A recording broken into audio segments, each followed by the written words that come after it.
বিশ্বজুড়ে চমকে ওঠার মতো খবর। ইরান দাবি করেছে তারা ভূপাতিত করেছে বিশ্বের সবচেয়ে আধুনিক যুদ্ধবিমান F-35 এবং আটক করেছে এক ইসরায়েলি নারী পাইলটকে।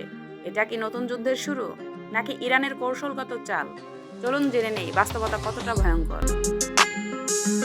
সম্প্রতি মধ্যপ্রাচ্যের উত্তপ্ত পরিস্থিতিতে ইরান জানিয়েছে তাদের আকাশ প্রতিরক্ষা বাহিনী 4টি বিদেশি যুদ্ধবিমানকে শুটডাউন করেছে। আর এই তালিকায় রয়েছে বহুল আলোচিত মার্কিন প্রযুক্তির F-35।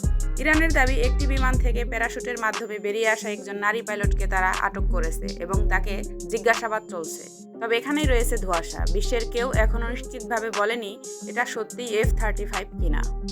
বিভিন্ন সামরিক বিশ্লেষক মনে করছেন এটি হতে পারে দুটি F-16 বা F-15 সিরিজের জেট অথবা ইসরায়েলি রিকন মিশনের অংশ। এই দাবি যদি সত্য হয় তাহলে এটাই হবে ইতিহাসে প্রথমবার একটি F-35 যুদ্ধবিমান যুদ্ধক্ষেত্রে ধ্বংস হলো। এছাড়া নারী পাইলট আটক হওয়ার ঘটনাটি আন্তর্জাতিক কূটনৈতিক চাপ বাড়িয়ে তুলবে, বিশেষ করে ইসরায়েল, যুক্তরাষ্ট্র ও ন্যাটো মহলের মধ্যে।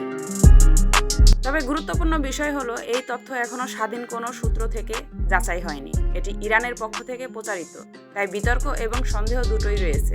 তাহলে প্রশ্ন দাঁড়ায়, এই ঘটনা কি সত্যি আগাম যুদ্ধের সিগন্যাল, নাকি এটি প্রোপাগান্ডার নতুন মাত্রা? আপনার মতে ইরানের দাবি কতটা বিশ্বাসযোগ্য? কমেন্টে লিখে জানাতে ভুলবেন না।